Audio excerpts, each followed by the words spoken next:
All right, welcome to Hot Comics PLOPCAST number 22 with your host, Comic Book Girl 19. Here she is, live and in person on the set. That's me. I've been drinking a Red Bull. He's been drinking a Red Bull. We got T-Bone, and we also got Captain Kirk in the mix, and what up? Kufu Beans. She's here. We got her a little microphone. And she we wants actually to weigh really in on rigged anything. up her microphone. She wants to weigh in. I'm sure there's a lot of things she wants to talk about today. All right, good. Yeah, we've got some exciting topics. Yeah, glad to be back. Right, it's been a while. 22 is a good number. I think it's going to be a good podcast. All right, let me run off some of the things we're going to talk about before we go to the intro. We're going to talk about Guardians of the Galaxy. The new movie's coming up, and Kirk has seen a 17-minute clip of it, and his head is about to explode. He's so excited. Yes, it is. He's going to My tell head us is about to explode. His reactions. We're also going to talk about the Guardians of the Galaxy comic series. Marvel now. Very cool. Then we're going to move on. We're going to talk about some news items. News items. Right, all kinds of stuff. Newsy type stuff. Happening. Yeah. And, of course, we will talk about comics. We've got a list of comics we're going to talk about. Tons of comics. Lots of good stuff. We're talking about She-Hulk. We're going to talk about Moon Knight, Spider-Man 2099, Weird Love, and Superman number Saga, 14. Adventures of Robocop, Superman number 14. Moon Knight, Silver... And of Trees. There's Did I say a lot trees? of comics There's we're going a to lot talk of- about. We're pretty stoked on this. It was a good pull. And Yes. we're also Sweet. going to... We have some sad news. We're going to talk about the Transformers 4 movie that came out. Wow, did you feel the energy? And Wow. while Yeah. we have some really sad news. Unfortunately, it was Like, the #1 movie in America, and 2 weekends in a row. every person that is a movie critic has been depressed ever since. Yeah, it's kind of sad. Anyway, other than that, we'll try to keep it high energy and happy. Yeah. High energy. All right, and Excited. play the intro.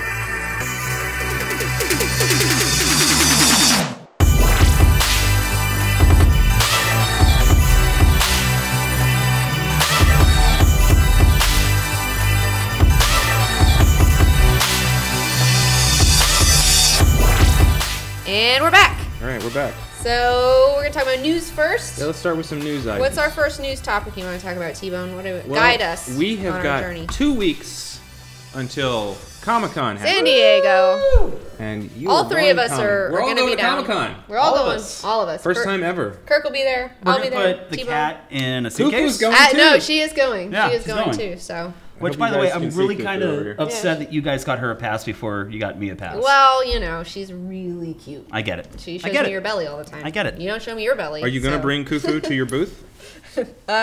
I don't know. We'll see how she goes. She's beginning accustomed to crowds, so. Well, Yeah. that's a hell of a crowd, though. That'll be an interesting. She'll probably just hide in the bag the whole time because I carry. It around would be in a pretty bag. bad if you freaked out and ran away in the It middle would of- be, but that's why you have the harness, though. Yeah, I was just going to say, like, don't fool them. You're the person that has a harness for your cat. Yeah. And if she has the gets harness. loose, maybe some of you guys are watching, look out for a black cat Really cute black cat. that responds to beans.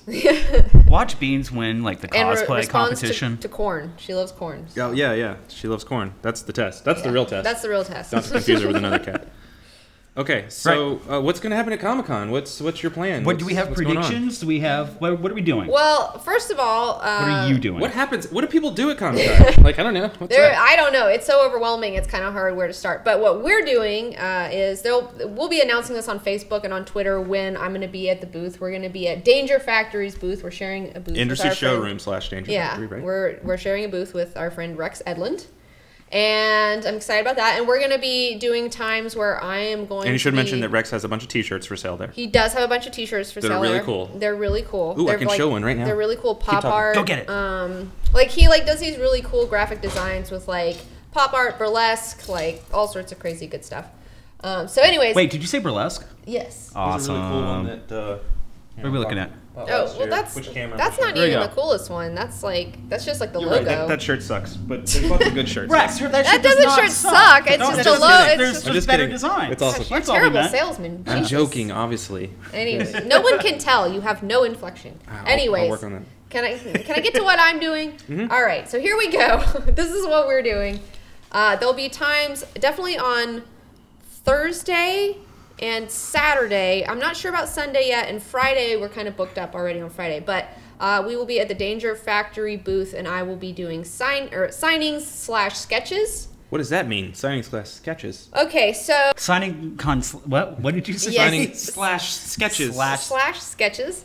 Okay, so I'm going to be doing sketches because I do draw. So if you want, it's like, we're going to have paid like 10-minute sketches. So you come up, Okay. you tell me a character you want, I draw the character for you in 10 minutes, you get to talk to me for 10 minutes, we hang out, and then I give you your drawing, and then I get to the next person. And we're going to do that for like a few hours, like I said, on Thursday, Saturday, maybe Sunday. Not sure about Friday. But I'll be releasing times of like when we're going to be at the booth and what the booth number is on our social media stuff. So we have that. So you're going to sketch whatever people ask for. Yes, because I did. In 10 minutes. Yes, I did that at. And they have to pay a nominal fee. Yeah, a nominal fee.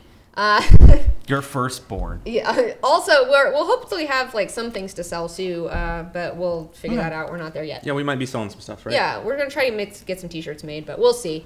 But I'll also sign whatever stuff you want me to come over and sign. Obviously. So you'll do what? Are you gonna do like a tweet and people will show up whenever the tweet says? Yes. Right, and you won't know until that day. So yeah, like the day before or the day, I'll be tweeting it continuously as we figure it out as we go along. But on Friday, I'm really excited. Sign up for that Twitter. We have some, and the Facebook. Friday, I'm really excited because we're going to be doing, we had an interview with artist Landron, who did Final Inkle. He's worked with Joe Dorowski a lot, so he's an international artist. So I'm really excited about that. We're going to be on Sort This on a special San Diego Comic-Con Polaris episode. So we're going to do that. So, and then I'm going to be at like... Sort This is a competition show. You should probably point out where you talk about a topic. Yeah, you have a topic, and then it's kind of a cute show. It's just like you argue about which one you think is better out of a big list of things. Yeah. So we're gonna be doing that. What else are we doing? There's a zombie walk on Saturday, and I think it ends at Danger Factory. So we all have to dress up like zombies. So I might be doing a white trash zombie cosplay that day. But it's gonna be later in the week, so we're already gonna look like zombies. I know, right? It'll be Saturday, so it won't be hard. Kind of a crazy person, but so we got a lot. It's an action-packed Come to the zombie walk, guys. Oh yeah, we're gonna be also at the Petco Park MTV Big Dealy Bob on Thursday night. They have a big concert thing that we're doing there, so we'll be there as well. Oh, for your sponsorship for your MTV Kotex deal. Please, thank you. Should we point that out that you have a sponsor for Kotex? Yeah. What? Okay, so here's the deal. For the record, I'm finding all this out right now because I'm going to be the guy just walking around like, Kirk, get this, Kirk, do that. And I'm really excited to be that person, but okay, so go back to this. Here's the situation. Last year I did a little thing with MTV for the Guy Rules, Guy Code. And so this year they contacted me and they're doing a thing called the Fandom Awards at Comic-Cons where they're like being like, oh, who has the best fandoms and celebrating fandom and things like that. And it's sponsored by Kotex. Okay. And so Kotex wanted to do like a 60-second spot with a, girl, strong female lady at Comic-Con and her experience at Comic-Con. And they picked you? Okay. And they picked me. I was top of their list. They picked me. Great. Because it was totally out of context. So you're like, oh, for the Kotex sponsorship. And I'm not like, oh yeah, like use like, are we going to have to be holding up boxes of Kotex during like the podcast? Although they are good tampons. If it was Tampax, I'd say no because I hate their tampons. They're gross.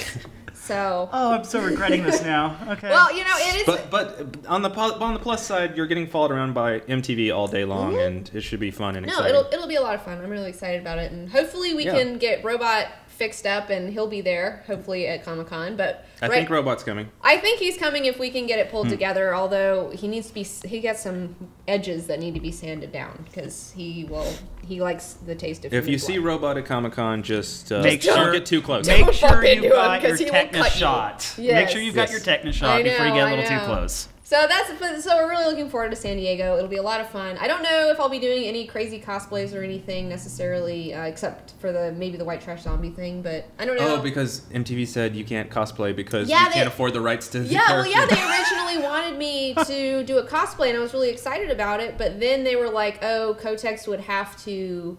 get the rights or have to pay someone. Yeah, what a mess. It's so silly. It's like, it's just, but whatever. You could cosplay as Comic Girl 19. Yeah. Well, actually, I think it'd be great if you actually cosplay as a character and they're like, ah, shit. And so they just have to blurb you out during the entire thing.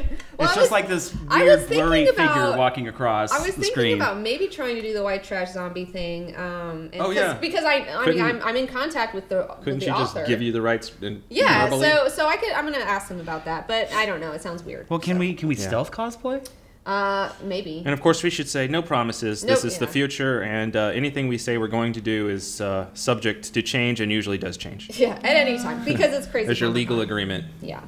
But well, moving on. What else we got going on? Right. All right. So we got everything loaded in tabs, so we don't have to think. We can just pop right to it. We're gonna talk about Dazzler now. Oh my gosh. Okay. So what's the deal? I'm confused. There's a new Dazzler. What's that about? No, not new Dazzler. Not new. No, it's not new Dazzler. It's new just costume. new. Yeah, new look for Dazzler. Bendis, I believe he kind of tweeted this or tumbled this or did something and did a teaser and showed the new it's cover. on the internet now. There's something we can do about it. Yes, and it's so for the upcoming... everyone in the world's been tweeting you about your reaction. Yeah. And you've been holding out for 2 weeks. And finally we get to hear what do you really think. I know. Everyone was tweeting me on Twitter about it. Like, what do you think of the new Dazzler costume? And she looks totally like you. And everyone was so excited.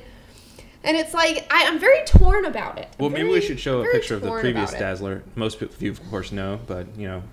Well, there's a lot of previous Dazzlers, but anyways, okay. So here's the situation. Yes, I like her hair. You know, I think that's cool. I'm down with the hair. Although, you know, Dazzler did have pink hair at one point. So I kind of would have preferred them to go with the pink hair, obviously, for super biased reasons. But the ultimate Dazzler used to be punk rock and have black hair and tattoos and stuff, and she was like all punk rock. There's an ultimate Dazzler? There is an ultimate Dazzler. But I never read any of that, and frankly, I don't like the look of it. It kind of creeps me out. Is that it? Yes. This one? Yeah. Look at that. Does that say Dazzler to you? No, it doesn't. No, not at all. But she has Dazzler. Yes. Even though that's Greg Land and it's not my favorite, but look, all porn face, by the way. They all have the same face. Porn face. It's the same face over and over again. But regardless, let me get back to my issues. Let me get back to my issues with this Dazzler cover. Now, one thing that is troublesome for me is the fact that she's busting out of these images of herself from the past, and she's ripped it. She's ripped these images of herself up. Wait, where's that? Is that here? Right here in the background. In the background there. Yeah. Those are all images of her. And I don't like, and I have like kind of a problem with what that says, because it's saying that she's like ashamed of her past and that her past is like something to be torn up and like that it wasn't cool. You know, when for me, Dazzler's always been fucking cool. You know, like she has nothing to be ashamed of. Like her past is totally awesome. Okay, so for clarification, you're just saying that this cover is implying that she has a problem with her past. Yes, and that you're reading into the context. I'm reading, and again, this is just like I haven't read the comic. Maybe it'll be totally awesome in the comic. I don't know. Okay. But this is just first impressions. It doesn't seem like she loves her past. Exactly. It's kind of saying to you like, "Fuck my past." You know, like forget about that. I'll wait till you're done.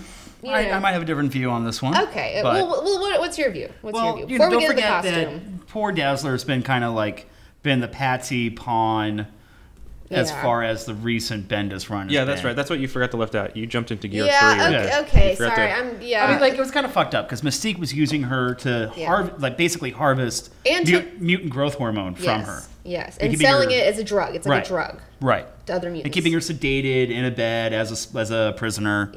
Yeah, which is like super fucked up. It might kind of piss you off a little bit. While parading around as her in S.H.I.E.L.D. outfit. Because she wasn't even doing the S.H.I.E.L.D. thing. Like, she became the mutant liaison for S.H.I.E.L.D. Yeah. But then Mystique immediately took her out and then has been parading around as her ever since. Okay. For months. Months and months and months. Right. You know? And she finally got busted out by Magneto. He found her in Metropolis. And is like, that's even fucked. Like, he was like, that's fucked up. Even Magneto's like, what were you thinking? I know. And Magneto's like, I can't believe you did this to like, Mystique's gone too far by doing this to another mutant. Like, this is a fellow mutant. Mutants help each other out. They don't fuck each other over like this, you know? So she's upset, obviously. So she's like pissed off Dazzler because she's tired of being fucked over and being, used. Well, don't you think, like, maybe this could be like the start of her being actively used again in the comics as not just a plot device? Like, maybe this is like her big coming out, like, fuck you, take me seriously now? Yeah, but like I've always taken her seriously, though. Like, that's the thing. I've always taken her seriously. I think you have, but I think like maybe a lot a writers haven't. I know they haven't. I know they haven't. So maybe this is the big, like, screw you, I'm Dazzler. That's true, but she doesn't look anything like Dazzler anymore. You know what I'm saying? Like, they've stripped her of her Dazzlerness to try to make her cool. So what you're saying is you would rather Dazzler's reputation be made better through good writing of her character in the same outfit, not through a completely new look. Yes. Okay. And the thing is, this is the thing about Dazzler, too. She's not a fucking kid. You know what I'm saying? Like, she's been around, like, she came out in the 80s, like 1980, I believe, is when she was debuted. And, she's a woman in the comics. You know, she's up there with Scott and like all those people. Right. They're probably, I guess they're like maybe in their 40s, early 40s now or something. In the comic books, you can't even say that because people would freak out. Well, I don't know exactly. Yeah. Late 30s, early 40s. I don't. They're teachers now, right? And it's like I feel like her outfit. Because comics. I feel like her outfit looks like something like kind of from Hot Topic or something like Avril Lavigne would wear, and it's like all punked out, and it's like she's a woman. Like a woman wouldn't wear something like that. But she's I don't a like rock the star, and so I don't she can really wear like the wants. skirt on it. Like the skirt doesn't do anything for me. I wish she had pants on of some sort. The weird thing is because like I feel like maybe some of this was almost influenced by, and bear with me on this, the Scott Pilgrim movie. You remember the fight scene where she's got like the mirror belt? Yeah. During that one fight scene with Ramona. Yeah. Yeah, like I feel like that's really influenced in here. Yeah, but it's just not, it's like I'm just reading into it. It just looks like she's going backwards and not going, because that's the thing. Like me personally, like this is my thing. Wait. This I just realized there might be something you're missing because you haven't read this. I know, and this is again first impressions, speculation. Yes. Her previous costume was white, and this one is the reverse of that black, but it's ripped up here. Are we sure that she's just going with the ripped up look, or is that just this picture like after a fight? It could be that her costume's just normally black. But I still don't like the skirt ripped up or not. I'm just saying she might have just got done with a fight or something. Well, yeah. I mean, this might not be the permanent look. But even if it's not ripped up, I don't like it. I hope she's not fighting in turtlenecks, because seriously. Well, black turtleneck is cool if it was pants. If it was a cat suit, that would look hot. If that was a cat suit, I would totally be down with that. My opinion is I really like this costume. If they take away the ripped upness, I think I really like this costume. It's fine. It just seems really young for her. And this is again, I'm a fucking freak weirdo, okay? I get it. I equate Dazzler with myself very much. Like, I relate to her, like, on a really deep spiritual level, okay? It's, like, really weird, I know, whatever. She's my girl. So, personally, in my life, I'm trying to not dress like a fucking college student anymore. And I'm not wearing stupid t-shirts. And I'm dressing like a woman now, okay? I'm moving up in the world. And I don't want to see Dazzler regress while I'm going forward. Because Dazzler is your totem. You don't like seeing your totem. Yes, she's my totem. And seeing her dress like she's a college student while I'm trying to dress like an adult, it conflicts with my brain. Like, it's just... And again, it's a personal problem. Thank you for saying it's a personal problem. We should have started this whole segment with personal problem. How hard it is to get her to admit that. Okay, like I understand that this is a freak thing to say. Okay? That's okay. I get it. But you know what? Maybe there's a lot of people out there that agree with you and are screaming, "Yes, 19 gets it. She is our totem." And there's guys like me like, "No, Dazzler, do not fight in a turtleneck." But I dig. I mean, I like the hair. I like the short hair. I like the hair. I like the short hair. But again, I don't know if the black. I would rather them gone with the pink. Well, I mean, here's to hoping that she just full on becomes a badass. Mm-hmm. Let's hope. Well, this is what I'm hoping, because I would be really excited if, because Magneto rescued her, if he kind of became, or she became his protege, and she started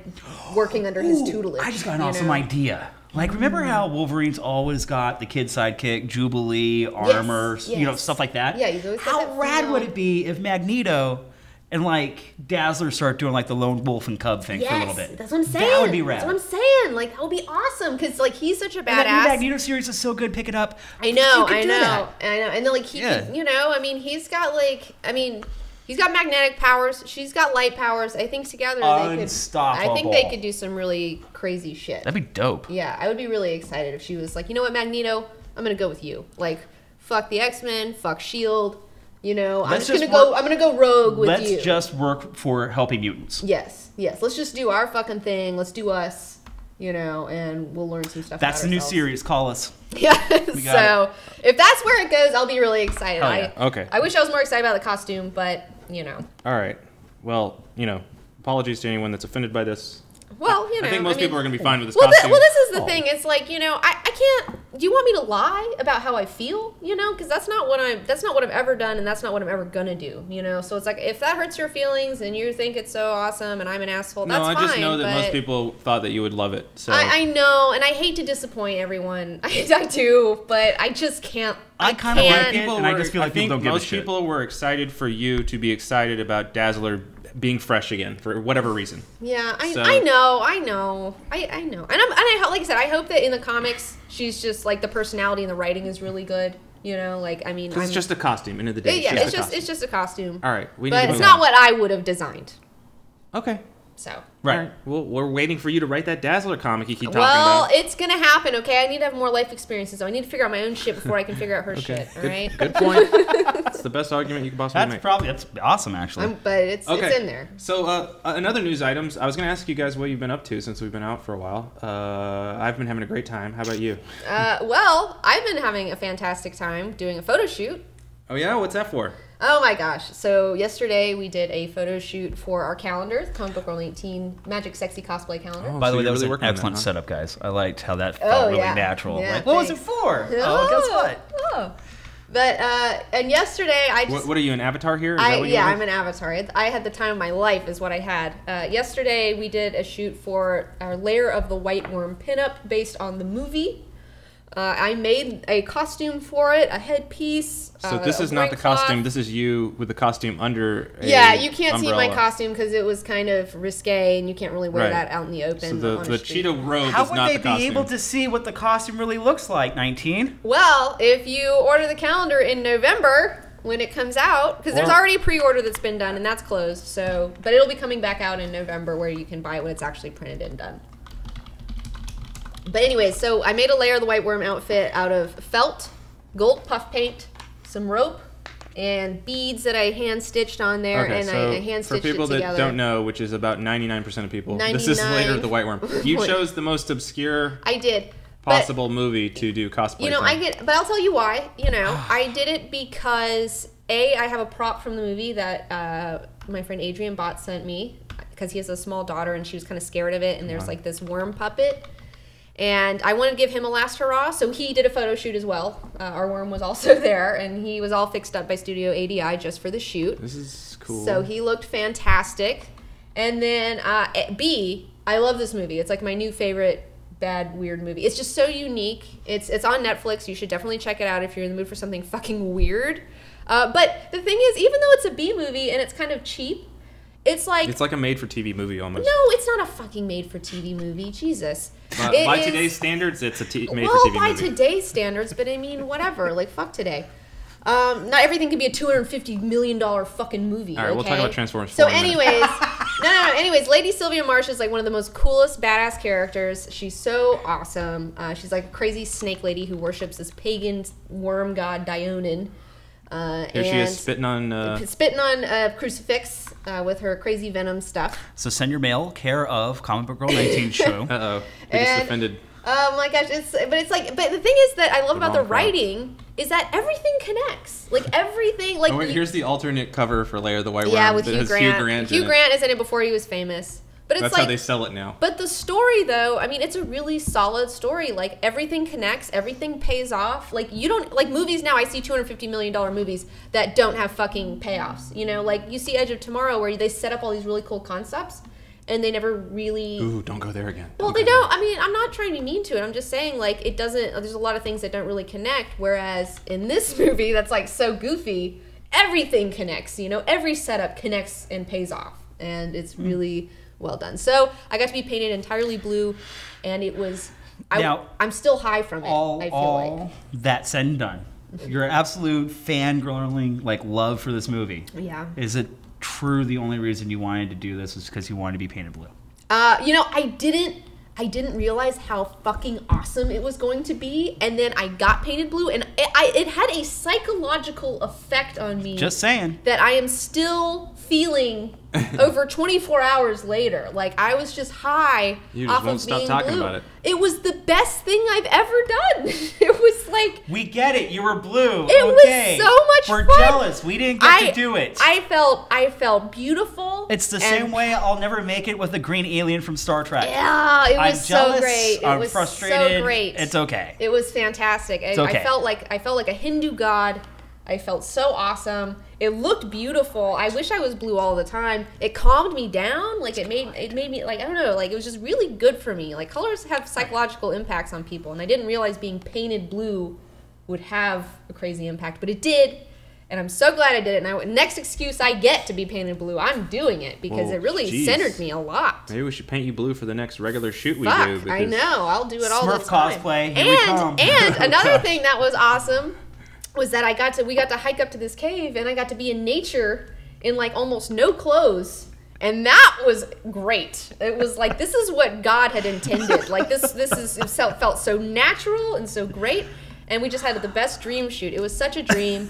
Carrie Kilgo like orchestrated this whole thing. She's our photographer for the shoot, and she was just fantastic. Yeah.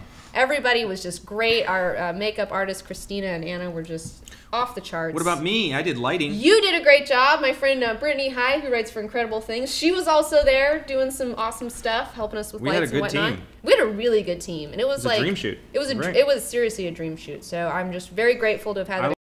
It's up all the way.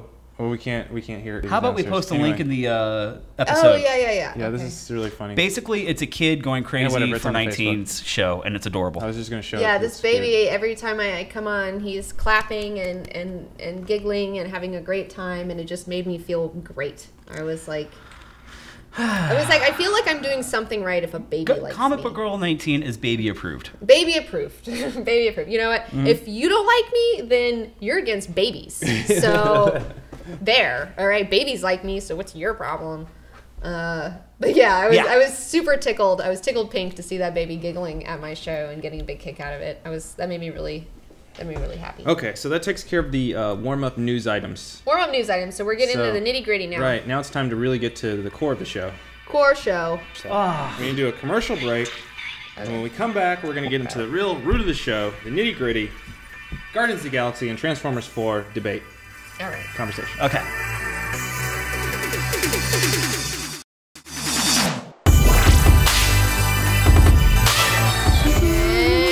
And we're back talking about Guardians of the Galaxy. Woo! And we're back. All right. So Kirk, you saw a 17-minute preview. Where did you see it? We went to a Chinese theater in Hollywood. I didn't even know you went specifically just for that? Yeah. Oh wow. That and the Baja Fresh across the street is particularly good at burritos. Baja Fresh is the best burritos. And like that location. I'm talking the location where all the tourists go. That's the best. Their burritos are amazing. Really? We actually got on the red line. It was like, oh, by the way, next burritos. time I'm down there. Yeah. I'll hit Tell it when up. you rock it out. I'll hit it up. Yeah. So what was your feeling? Okay, so I was totally one of those guys who went, yes, I want to see the 17-minute preview for Guardians of the Galaxy. Right now, I'm going to tell you that I'm following hook, line, and sinker for the advertising campaign because they wanted to do this so that guys like me would go. And the second we walk out of the theater, start texting all our friends and telling everyone. Did. And I did. Kirk texted me immediately. I mean, we were. You were telling me that Rocket Raccoon is getting ready to blow up. Rocket Raccoon and Groot are going to be the new big heroes in the Marvel Cinematic Universe. They're so awesome in that 17-minute preview. Let's just get over that right now. Oh, I'm and so the excited. genius that these two characters are CGI, you're going to be able to put them in anything. Yeah. It's awesome, guys. Believe the Isn't hype. Vin Diesel doing the voice for Groot? That's so awesome. Yeah. I'm on Team Vin Diesel. So am I. He seems like a good, cool guy. Dude, and I bet that was the shortest ADR session ever. Yeah. Right? Plays D&D.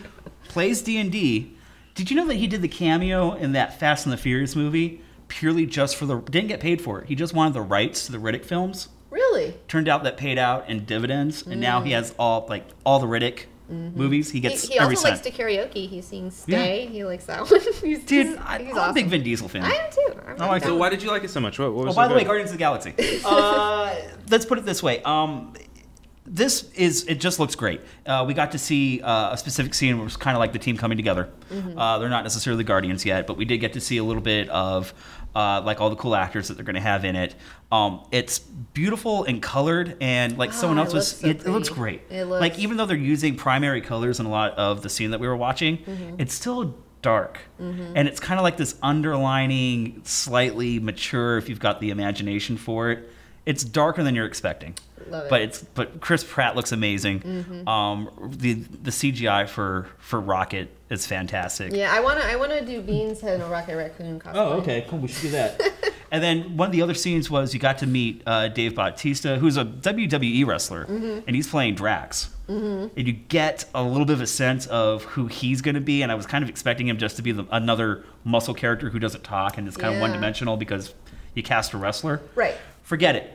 Bautista is awesome. Yeah. He has one of the funniest lines of dialogue in the film. Well, that's the thing a lot of people don't realize is, like, wrestlers are actors. They're actors. I mean, yeah, not all of them are as good. Yeah. Some are good, better than others, obviously. Right. But I'm glad to hear that Bautista's badass. And I'm kind of a sucker for wrestling too. I get it. Yeah, but I don't mind wrestling. Believe the hype, guys. Yeah. It's going to be great. I'm so excited for it. The IMAX looked wonderful. It did not, even though it wasn't filmed in IMAX cameras, because there's only like 4 of them, because they broke one of them on one of the Batman films. But, Nolan. They broke one of the IMAX cameras. The conversion looks amazing. Ugh, and they wasted the other one on Transformers 4. Did they really? Yeah. Oh, I can't wait to get to that. The conversion looks amazing. It doesn't necessarily look like 3D, where you've just got like the main character and then everything behind it is just a one-dimensional panorama, like paper thin. It looks beautiful. I can't wait. And I really think the whole point of what Marvel is taking a chance on this. We're really hoping that word of mouth gets out there. Yeah. I want you guys to go see this movie. It looks fantastic. I think James Gunn really is good at handling. Like, I'm a weird guy. I like the stuff that's on the peripheral of superheroes. Yeah. Like, I love Peter David because he writes the peripheral of the X universe well. So I was reading a little bit. I've got some of the Guardians of the Galaxy comics. And I'm getting into it, and I read like a couple issues. I'm starting to get the idea that this is kind of like Star Wars. It's kind of like meets superheroes. Yeah, I think Marvel universe. Yeah, I think one of the things is that a good way to describe it? Kind of. I think it's actually really close for the cinematic universe, because for the comic books, it's always been really hard to sell the space portion of Marvel. Yeah, cosmic. And they're doing a great job with like Silver Surfer and bringing the Guardians of the Galaxy into this. They introduced Angela because they won the rights to her. Oh yeah, that's a whole snafu. Yeah, so they used Guardians to introduce Angela. Oh, Agent Venom is now on the team. Oh, really? Yeah, he's kind of like the liaison between them and Earth. That's awesome too, because can't he like breathe in space and shit? Because he's a symbiote. And on top of that, because it's a symbiote, like people. He's from fucking space. Yeah, like people look down on him. They're like, "Do you even know what you're wearing?" Oh, you were telling me about that. I haven't. I'm not caught up on the Guardians. Like they look at him as like space filth, because like he doesn't even know what the symbiote is. It's like, oh. Do you even know where that parasite is from? Yeah. So that's been great. It sounds kind of like a xenomorph type of shit, where it's just like, like that. Yeah. Like, that's and so it's kind of funny to watch Flash, who's just trying to be like the best, like new Guardian he can be. Meanwhile, like he actually is more connected to the space part of Marvel than he even realizes himself. That's really cool. So that's been really cool. Obviously, they put Bendis on the title to kind of get a really good name and a great writer to get the hype out. I have really enjoyed the Guardians series thus far. I know there's a lot of past history where you kind of find out more about the characters. Like Rocket, we find out is actually a genetically engineered. He finds out he's like a genetically engineered, nothing more than just a cuddly creature for sick kids. Like that's what he finds out. Like he was originally engineered for. Funny. I just happened to find this on our shelves. This is Rocket Raccoon #1 from. It's 75 cents, so it looks like it's pretty old. Yeah. But maybe from the early 80s. You'll be able to eBay that. Yeah. But hold on to it. No. We're not eBay. No. That's ours. Yeah, but I was gonna check that out and see. But that's funny. That's a funny origin. Yeah. So I really do feel like this thing that Marvel is doing with taking the chance with Guardians of the Galaxy, it isn't just because it's not your regular superhero film. I feel like this is the film Marvel's going, fuck you. This is what our production house can make. Yeah.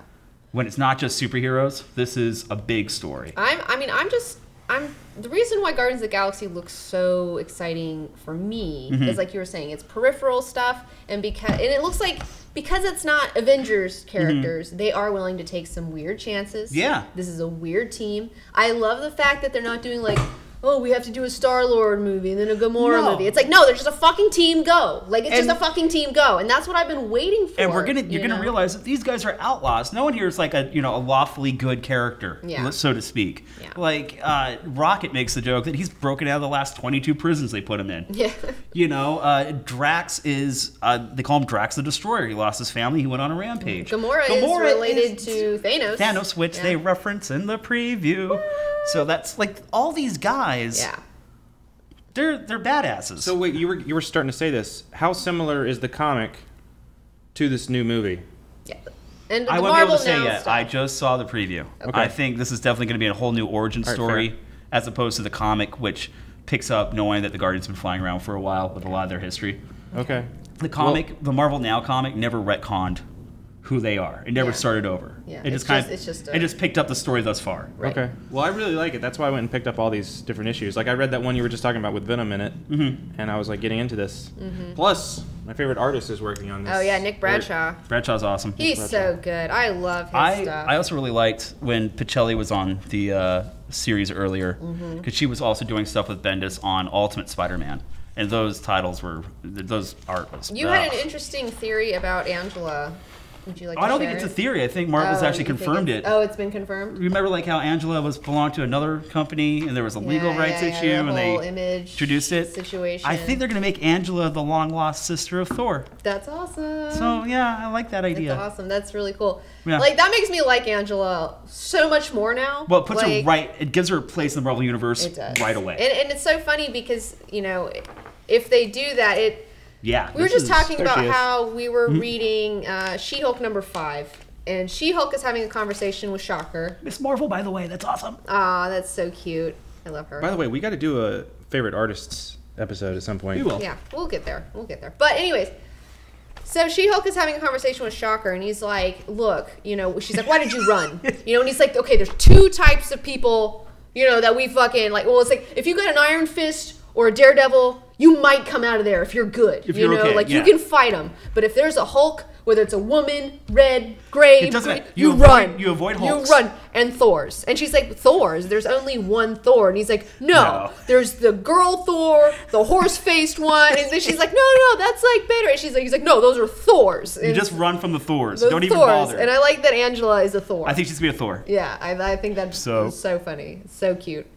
Guardians, like they said, they're taking a chance with this, and I really want the word of mouth. I want this to get out there. I'm worried about it a little bit because, and I wasn't worried before, but until last week when Transformers hit, and maybe this is transitional. Yeah, this but is we found out. This is the transition. Let's do it. When we did our movie summer predictions for 2014, the movie that we predicted might flop. We were thinking Transformers 4. Does anyone care anymore? I am shocked. We've already had 3 of these. Like people are still fooled by this. Like I saw the first one. I didn't need to see any other ones. So then we were shocked. We were all shocked, and we've all been arguing about this. Well, the internet's blowing up about the fact that it was the #1 movie of the year, made more money than any other movie. Yeah. And beating Captain America: The Winter Soldier. What's the Rotten Tomatoes? I believe it. 17%. Despite the fact that it has a 7. No, is it 16? 17. Whatever. Because I was telling somebody yesterday, I went, it has 18%, and then I checked it, 17%. No, it's 17%. Yeah. From critics. Yeah. Because Guardians of the Galaxy is coming out, and I thought it might do well because of word of mouth and all that. Now that I see that this is how it works, it seems like the general public just goes to see a movie based on, I've heard of Transformers before, I'll see that. Yeah. Whereas a couple weeks back, Edge of Tomorrow, never heard of it. No one saw it. Yeah. So I'm really worried that Guardians of the Galaxy, even though we are excited about it, we're not in the demographic of normal people. No. So normal people are going to be like, still never heard of it. Not seeing it. Yeah. So it could very well still bomb. No. Last year, about the same time, Pacific Rim came out. And it bombed. And that's the thing that's the point that you had. It's like, how the fuck does Pacific Rim bomb? Absolutely. And Transformers 4 That was why I argued Pacific Rim is getting a sequel. Yeah, don't forget, Pacific Rim is getting a sequel and an animated series, but because of the foreign box office. It took a year before they decided they were going to make a sequel. Yeah. We're already making Transformers 5. But we're not going to see Pacific Rim right away, but I'd rather wait for something of quality like Pac Rim as opposed to you people? Fucking Transformers. No, not talking to our audience. Our audience, very intelligent people. But what's wrong with you normal people out there who are not listening to this podcast, idiots? It's it's a whole thing, man. This is how I feel. I feel like if Teenage Mutant Ninja Turtles also does really well, which is another Michael Bay production, if that does well, then I'm giving up on humanity. I'm going to go join an ashram. I'm going to shave my head. I'm going to become a monk and leave this world behind because there's nothing for me here. I do not belong here. We've only got so many episodes left that we're going to put out. And I had this one girl fucking, or I don't know if it's a girl, it could be a guy, I don't know. But I had this person, and it's like, there's no way that they're not trolling me. It's like, come on, you have to be trolling me. What did she say? But, I had said something on Twitter about, like, friends don't let friends see Transformers 4. Yes.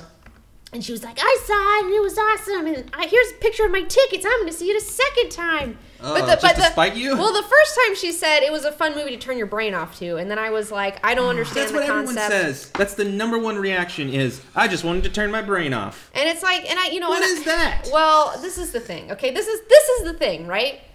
Most people hate their fucking jobs. Most people go to a fucking shitty job. Are you telling me your prediction, your reasons why? Yes. People might go see it? People go, they get upset. They don't want to think about anything. They just want to be numb, okay? Because they just hate their fucking jobs and shit so much. Yeah. So that's why they want to go, I guess, see a movie where you don't have to think anymore or something like that. Well, does that mean they don't like movies with plots? But see, normally? that's the thing that I don't understand because, It's like, I have a job I love now, but I don't want to pay attention to that. I don't know. I'd rather just see things explode. I've worked tons of shitty jobs, but I never wanted to turn my brain off. I want to escape into a story. Yeah. And turn my brain on into another universe, not turn. It's why we read. It's why we're comic lovers. It's why we're literary lovers. It's why I'm a huge fan of a good fucking story because I want to see them do something great and escape that way. Good point.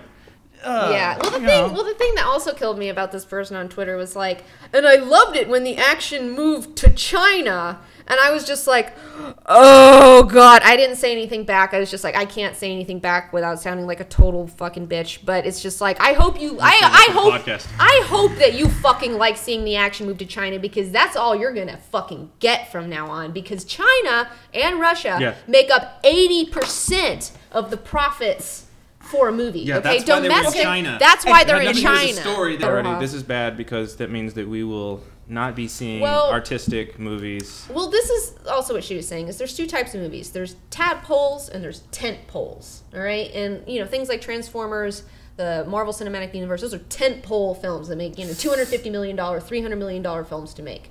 Now, there's also the emerging tadpoles that are micro-budget, smaller films, and that's where you're going to start seeing people emerging, with making weirder stuff. So but for this current state of Hollywood, right, and what we've all been discussing here, this means that I'm really scared for Guardians of the Galaxy because if this bombs, will they take a risk on doing a risk on anything else? Because all the original titled movies this summer have bombed. Right. That might be not completely correct. So let me ask.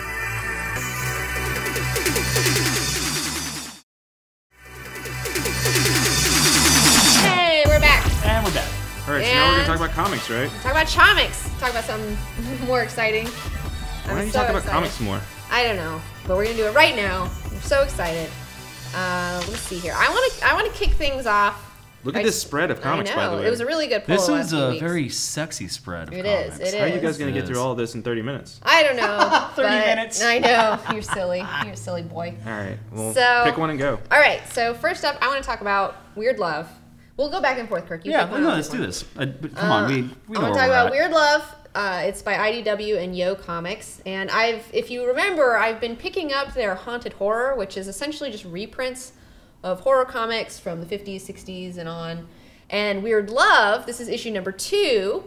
This one is all about reprinting bizarre romance comics, again from the 50s, 60s, and 70s. So they find these weird-ass romance comics that are super old and reprint them, and they're fucking hilarious.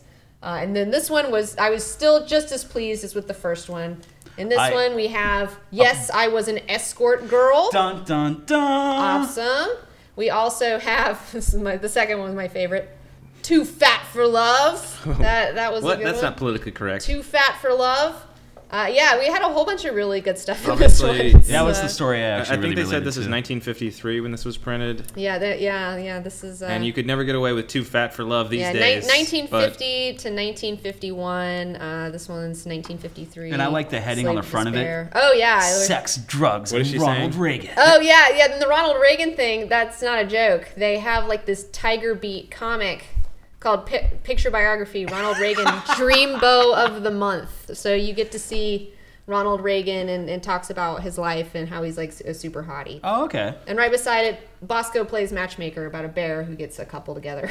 It's really fucking weird. I like Bosco already. Yeah, so this has just been I've just been so tickled by Weird Love. It's one of my favorite. Let me tell you guys, finds.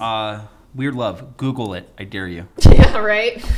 That was an issue earlier when we were getting the episode ready. I know. So, yeah, I highly, highly, highly recommend picking up Weird Love. It's so interesting. The thing I like about it is just it shows how fucked up the perspective was from, like, the 50s and the 60s about, like, women and romance. Changed now. Well, I love that in almost all of these comics, the ending is the guy asks the girl to get married.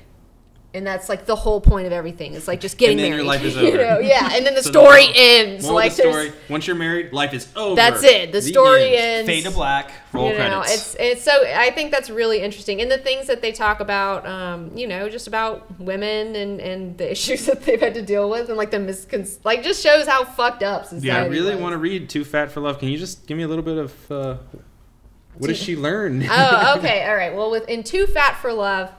She is, she's sad because she's fat girl, and she goes to the doctor, and they're like, you just got a glandular problem. Like, you're never going to be skinny. It doesn't matter what you do. You're just fucked, And she's like, oh, no. And this boy next door keeps telling her, he's like, dude, don't just say that. You're just saying that to pity me. And then some guy from her father's work comes over, and then he's like, oh, I love you, darling. Let's get married. But she finds out later that her dad set this whole thing up, and that guy's going to be made a partner in his candy company if he marries his daughter. And he's like, and she finds out, and he's like, I was just trying to make you happy. But in the end, listen to this, she fucking gets so pissed that they were deceiving her that she locks herself in her room for weeks on end, doesn't eat anything, and like gets really skinny because she doesn't eat anything for a couple of weeks.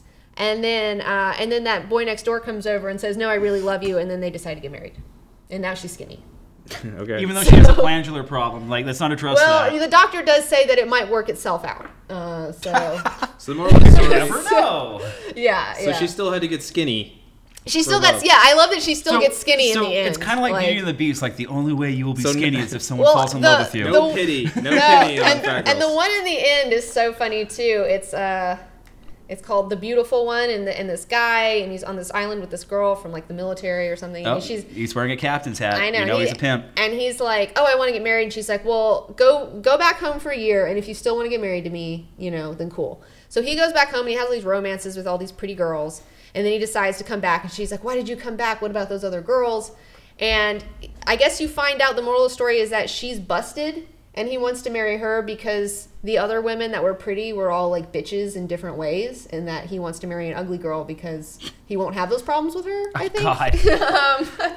So it's really wow, fucking weird. I totally love it. I'm surprised that they are even getting away with reprinting this stuff. It's so good. I think it's awesome. Yeah, it's so the good. opening letter thing basically makes apologies. Yeah. It's how offensive it is to by fat today's people. standards. We're sorry. Yeah, to ugly people. We're sorry. I know, it's so funny. To women in general, we're sorry. We are sorry. But it's fantastic. So I really want to see more of Weird Love. So please go to your comic book shop, order it, because I need to have more of these in my life. There you go. So Kirk, what's your pick? Give me a pick. A pick? Man, give me a Wicked and Divine over there. Oh my gosh, I can't believe I didn't pick this up. I'm such a fool. What's that about? So you guys know that we are absolutely suckers for McKelvey and Gillen. Whenever they combined, they were like the guys on Phonogram and Young Avengers. So but good. this is their newest indie. And by the way, the art is awesome. It's Image? Yeah. Yeah, it's Image, creator owned. And it's basically the idea that rock stars are the new gods. And they're actual gods are the new rock stars. Or gods are the new rock stars, depending upon how you want to look at it. And there are people that don't necessarily believe that these people are gods. Right. So there's always that ongoing conversation. But you meet Lucy, which is short for Lucifer. I love her and already. She's totally rocking the Thin White Duke, David Bowie look. Androgynous. Very super much hot. digging it. I know. I want to cosplay as that character already, and I haven't read the fucking comic. Dude, the dialogue is awesome. So it's already an interesting story. You're not saying literally rock stars. You're saying, what if gods lived among us? How would people react to that? No, they're rock stars. They're rock stars. They're like literal rock stars. stars. Yeah. Like they have concerts and shit. Like imagine. Never mind. Dude, and there's head exploding going on. Not a euphemism. Dude, it's Like if you're a big fan of Jonan Vasquez, like in Heads Exploding, you've got that. Oh man, I'm down. Look at that head exploding! Yeah. But we have a head explode to talk about in one of my other comics. Oh, we do. Yeah. But that's exciting. This looks really cool. I'm really excited that they're going with Image again. I like that they found time and all the stuff that they're doing. Oh yeah. To be doing this. I'm so excited. It looks beautiful and good creative team. Speaking of that transition, let's move to Robocop, huh? Okay, so here's the thing. I've picked up a lot of Robocop comics, and most of them are not that great. Sturgeon's Law. It's it's a thing.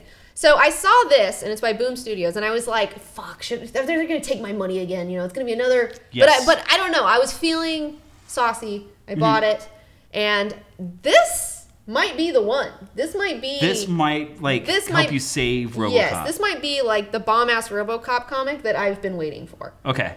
Because it's illustrated by Carlos Magno, who did the Deathmatch series that I've been raving about, who I really like his art. So the art's like really good in it. And there is a head explodey punch with an eyeball flying out, which is fucking so Robocop, awesome. as far as I'm concerned. Yeah, and this is just like in the story, my problem with the other RoboCop comics were they were all like based on this script from like Frank Miller for like RoboCop 2 or 3 or something weird. Like a lot of them were undeveloped, scripts and other stories. You're talking about the one drawn by Juan Jose Reap? And then there was another one, and it's kind of based on the same thing, and I'm glad they're not doing that with this. They're just doing it like it's picking up kind of where the movie leaves off. And we're talking the original RoboCop. The original RoboCop, yes. Yeah, I can confirm that she's right because I read this comic. That art looks awesome. And it's so much fun. And it sets up all these really good things. Like, for instance, I really like that Lewis, she's obviously in the comic and she's his partner still, but she's studying to become a detective. And she hasn't told, and the guy's like, well, have you told your partner? And she's like, well, no. And like, so there's a conflict of she might become a detective and they might not be partners anymore. Oh, no. There's also like OCP is taking, like the cops and OCP are taking all the guns that aren't registered. And then it turns out that Lewis is going to be put at the head of the task force and she doesn't believe in it. So there's that conflict going on. And then you have a new villain coming in named Killian. And the OCP, and like the same characters show up. Like there's the guy from OCP. That's what I was excited to see is all the same characters, and it feels like the same world. Like you just stepped right into the movie. Yeah, that's fantastic. The first movie, the original movie. It's got that feel to it. Yeah, totally. And there's like future 80s. Yeah, and then there's even like a flashback scene of Boddicker killing Murphy. Oh, look at that. That's cool. What car is that? That's a Taurus? The Taurus? Yeah, right. They did not skip on the details. No, it looks great. And so this one might be the one. I'm excited about it. Okay. I think this one so far, it's only issue number 1, so I mean. It's not really fair to say this might be the one. I can't say that it's the one definitively, but so far it's a really good start. It's just fun to revisit that world. Right. Yeah. Right. So you pick one. Where do you want to go with? You want to talk about that Joker one? Let's say that for a second. Let's go with something we both can talk about. Okay, Trees. Let's go with Trees. Trees. I picked it up. Warren Ellis. You talked about it last episode. I did. Picked it up. So good. Right. Really? Are you really kind of digging the fact? What do you like more? Like the weird, creepy, macabre feeling of what the stuff is that's coming from the heavens and the aliens or what their purpose is? Or is it even scarier that mankind is finding ways to capitalize on it? I'm not joking. Like it shows like the nature of men as far as, well, here's the situation. What can we do to take advantage of it? Yeah, I love it because it's scary from both angles. I love it all. I love that they the action moves to China. It's in comics too. There's a city like built around one of them, and then an artist goes there, and I like that it skips around all over the world and showing all these different people, which I assume are going to kind of cross paths at some point, or maybe not. I don't know. Because Warren Ellis is a very unconventional story writer that still is very congruent and it's easy to understand. Yeah. Like he always winds up telling really big ideas in a way that you will understand. And the storyline I like the most in this one is the one it's set in Antarctica, where there's the little flowers blooming, and they're like, "What the fuck are these flowers?" Like, and there's all these scientists down there, and they're near a tree, and like, and it's like growing on everything. Yeah, and it's like flowers don't grow in Antarctica. If you didn't guess. So trees, I'm really excited about where this one's going. It was a really good suggestion. Thank you, Kirk. Oh, damn, I'm glad you guys are into it. Yeah, definitely. Okay, so what's next? Silver Surfer. Yes! Silver Surfer number 3. I love this title. It's so much fun. It's Dan Slott, Mike Allred. Of course, I love Allred. I love his art. It's so cool. The Never Queen is like so fucking cool. I wish I could figure out a way to cosplay as her.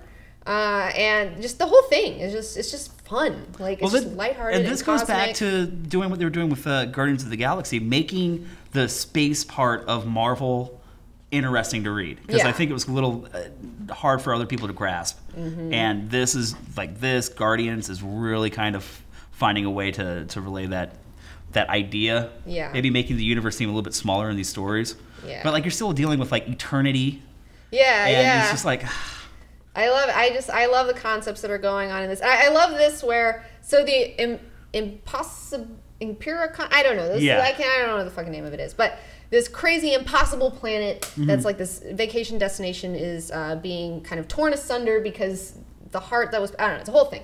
But Silver Surfer's like transmits to everybody on the planet, and he says, "Attention visitors, the days of the Empiricon are over. Its destruction is imminent, and you must go to your vehicles, escape pods immediately." And everyone's like, "Oh, I paid up for 5 more nights if he thinks I'm going." And then he's like, "Fine. Lo and behold, I am the Silver Surfer, and I am devouring your planet. Run for your lives!" And then that gets everybody to leave. Like he has to threaten them to get them to leave, which he I thought... has to appeal to their preconceived notions. And I think teaching them was too hard. And I think this 2 panels kind of breaks down the idea that the Norrin Rad that we've been so used to has been like so Shakespearean and introspective about his thoughts. And a little boring for some people. So when he goes about the whole like proper way to do it, and then finally he's like, "Oh fuck this! Everyone just run! I'm gonna kill you!" Okay, now we've got a change in the character, and this is what you can expect from the comic. Yeah, this I highly recommend. This is E for everyone. Absolutely. Anyone of any age, any gender, any whatever. Don Slott writing it. So good. And like I said, if you're a big Doctor Who fan, this is the title for you. Just saying. It's excellent. It's excellent. So what's next? What do you want to pick? Do Spider-Man. Okay, let's do Spider-Man. Spider-Man 2099. I'm in it. Yes, you are.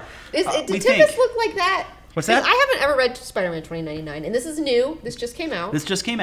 It's Peter David, and everyone knows I love Peter David. I love Peter David for the way that they let him handle the peripheral of a lot of things recently. He does X Factor, which is the Gambit Polaris team. I still need to read that. How's that going? It's fun. And it's still like the whole last year they've been doing it is bringing the team together.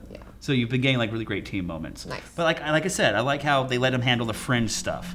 So Peter David is back in writing Spider-Man universe stuff. And if you remember, he also did the video game where 2099 and regular Spider-Man, it was actually one of the few video games I really liked that was a tie-in. He wrote the story for that. And he's no stranger to 2099 Spider-Man. But now we've got, I keep hating to say Spider-Man 2099. But the Miguel O'Mara, it's a little confusing because he's from the future to fight Alchemax, but he got brought back into the past during Superior Spider-Man when Doc Ock was masquerading around. Oh, they fit time travel into that story too? Yeah. Oh, yeah. They did it all. So now he's got his alter ego. It's got an alter ego in our regular current timeline. So this takes place in the current timeline? This is current timeline. Okay. And I'm just excited to have new 2099 stories. Yeah. So we'll see what happens. I'm a little on the art. Okay. I think the art should be a little bit more. But I'm in it. You are in it. Look. I'm totally in it. So a lot of people tweeted you a picture of a character. Looks like me. It's like that one totally looks like me. That one's like totally not me. There's some of them that are like iffy. This one has. Because she's saying that people tweet you all the time about characters that sort of might look like you. There's a lot of short pink-haired girls showing up in comics right now, which I'm okay with. Okay, I'm let's let it go. But is this a new character or this is a character from the previous series from Superior, and actually 2099 Spider-Man saved her. Did she have pink hair then? Yes, and it was weird and strange because she was very like ungrateful for it. So now it's kind of interesting that they've run into each other again. So we're gonna try to figure out what her thing is. Only the first issue. Okay. So we'll see what happens with it. It's a setup. It's not like a hooker. Like I said, the art is. I think that art's pretty good. What are you talking about? Good, come on, there's. But I also it's not. The scale no. art, I'll tell you why. I like when it's Spider-Man. I like my art to be a little bit more frantic. A little bit more cartoony, a little bit more fun. Yeah, because that's Spider-Man. Like this looks more superhero-y, and Spider-Man is always like a little more exaggerated. There you go. And this doesn't look quite as exaggerated. So I don't think the art's necessarily. I don't think the art's necessarily bad, but I think it's not matching. This is Tyson art, though. You would like. I mean, I can see why you would like this. You like that sort of like very classical superhero, looking stuff. It's good. Yeah, this is good. But it's like, but he's not like, looking at it from, I want like a little bit more play and fun in my Spider-Man stories as far as like the art goes. Because that's just like a regular superhero. That sounds body. more like a personal I'm also issue. being overly critical because I have a lot. I'm expecting a lot from the series. Yeah. I'm a fan favorite. Yeah. As far as like, I love that character. Well, speaking of awesome, cool Marvel characters, Moon Knight. Oh my gosh, especially so we have 4 and 5. Right. 5 is like even Tyson heard about number 5, where it's like, what did you read that it was like the best fight scene comic or something? Yes. It's like it's just a fight scene, really. I mean, there's really not a lot of dialogue. The whole, it's I read that on Comic Book Resources. It's like the Raid, kind of. Except it's pretty straightforward. These guys kidnapped a girl. Moon Knight shows up, and he's no business about it. Like, he's like no funny business. Just walks in there and just starts handling fools. Yes. And it's like every level he steps up, it's different characters he has to beat the hell out of. Yeah. I don't know if you guys remember, like, do you remember the 8-bit video game on Nintendo, Kung Fu? No, I did not play Kung Fu was a guy who was side-scrolling, and it really was. Every level was new enemies and a new like bad guy at the end to save your girlfriend. I feel like it's based that basically. Yeah. But you also get the idea they set up for you why Moon Knight is in white, and I really like the reasoning behind it. Oh, because he wants them to see them. He wants to be seen. Like he's not like Batman, where he's like in the shadows and popping out at people. He's like, no, I want you to fucking see me. I want you to know I'm coming, and I want you to shit your pants. Yeah, like essentially. That's I love his pimpin' suit, man. I was telling Tyson, I was like, dude, you have got to cosplay as Moon Knight in the suit. It's so cool. That's so good. It's so cool. And we're still playing with the idea that he's got 3 other personalities hiding in there. We still got the whole like Spirit of the Khonshu thing going on. Yeah, I love it. But they're not so heavily relying on that to tell his side of the story. Yeah. He knows he's crazy. But I like the fact that he still holds it together enough to be this freaking badass. Yeah, and issue number 4 was really interesting too, where like there's this whole dream sequence with like mushrooms everywhere and really cool artwork that I really enjoyed, where he's in this weird dreamscape. He's essentially breathing in psychic fungi from a decomposing body. That was an experiment gone wrong, a sleep experiment gone wrong. So look if at this guy. So if you're That's like, awesome. oh, how good can an action sequence comic be? Like, if Warren Ellis can write the creepy, trippy, like psycho crazy story last month, then you can understand how great the action sequences were in this month's issue. And I'm really enjoying Moon Knight because they're all also standalone issues. You know, it's not like necessarily a whole. I mean, there's a few. I'm sure a few like running storylines that will start showing up more and more. But generally, it's kind of a because he did Warren Ellis did a series. The beer just hit.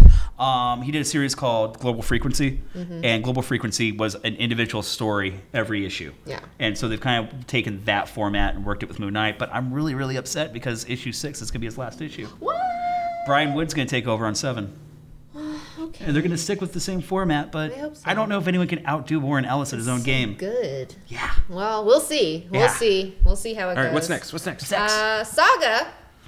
We got 19 and issue 20 that came out. And, man, issue 20 really hit me, man. It's kind of hard to read a little bit, isn't it? So, I know. It's, like, so sad, but it's, like, so true to life. Like, that's what I love. That's what I think is so interesting about this comic is that it's set in this crazy world where like there's just all sorts of weird shit going on, all these different people with wings and fish people and like sex planets and you know like all this. There's pleasure planets and there's the gay psychic reporter couple and then fishmen. Yeah, and then like, there's don't forget the ghosts. Yeah, and it's really crazy, but the way they write these characters is just like a real relationship, you know, and that's what I think is so interesting. They're a young couple having a really hard time raising their new kid. Yeah, because they like have to go through all this adversity. They have a new kid. They're on the run. They got to deal with all this crazy stuff. How are we going to make money just to support ourselves? Yeah. It's just this whole thing, and it's oh man, it's so good. It's just and the thing that really was like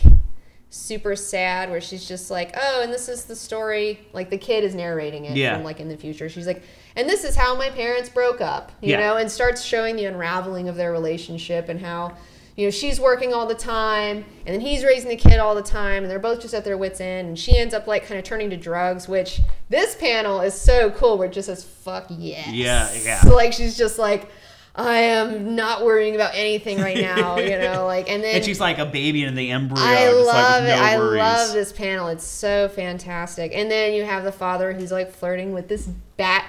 And it's innocent flirting right now, but still you can understand where it's going to go. But you know where it's going. It makes you nervous. And because I think you've fallen in love with these characters, that you don't want to see them make bad decisions. Yeah. So that's when you start getting like, no, I don't want to watch you do this. And then it's like they've risked everything to be together, and then they, you know, and then they this fall is how apart. You're gonna fuck it up? And they fall apart, but it's just like a regular couple. I mean, and they're also like they're still just trying to figure it out like everybody else, you know. And I don't know. Saga's really good, especially if you're looking for something that isn't like a superhero situation. Saga's highly recommended.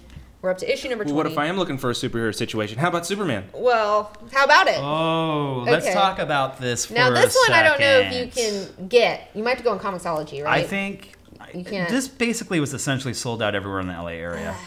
It's written by by Max Landis. Fool I didn't get it. I'm gonna leave it for you so you can read it. It's gonna go to second print. Don't worry. Yeah. This is a reprint. It's weird to say.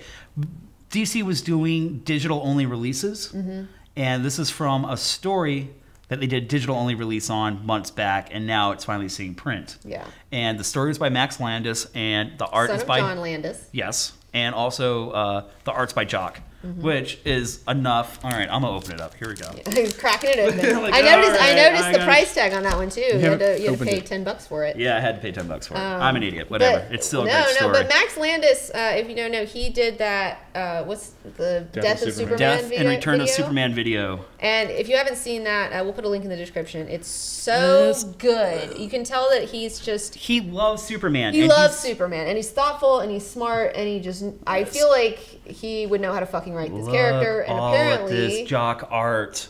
Look at the Jock art. And this whole comic is about the Joker coming to Metropolis. Yes. It's a one-off. It's a one-off, and it really is just dialogue and a character assassination. It starts off, you're almost a little embarrassed. What happens is, it starts off with the Joker being the Joker. And it's the typical one-liners and crazy zany, like insaneness that you expect from the Joker. And then it's Superman kind of like eyeing him up and down and breaking him down a little bit. By the end, I'm embarrassed that I love the Joker as a character. Because the character assassination that Superman does is so like, man, you are a really one-dimensional character. Yeah. Like it's such a, it doesn't matter.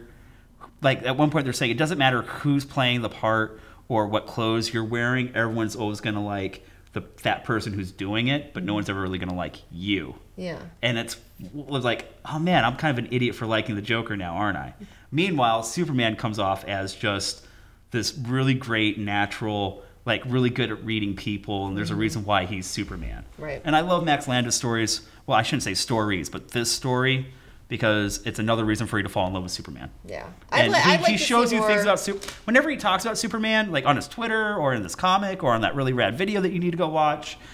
I don't realize I love Superman until he's done talking about it. He also wrote and directed Chronicle. Which it was a superhero type independent film. Right. A small budget. Which is fantastic. And it was really good. The kid who played Harry Potter, or not Harry Potter, Harry Osborn. Harry Osborn, yeah. Even though, don't disregard that performance. He's really good in Chronicle. So, yeah, I can't wait to read this, because I was even reading about it online. It was just, everyone was raving about it, and I was like, oh, man, I can't believe it. Dude, Landis gets it.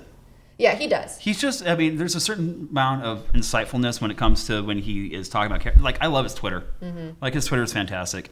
He's got an insightfulness that's very, very keen. He just gets it. Very subtle, not necessarily, like, telling you why you're stupid, but will find different angles that you need to consider. Dude, he had an idea. I don't necessarily think it was an actual idea, but he kind of threw up this funny, cute little pitch for Ghostbusters 3, where... After, you're telling me about dude, where like maybe it's the idea that the Ghostbusters have gone like a franchise now. Yeah.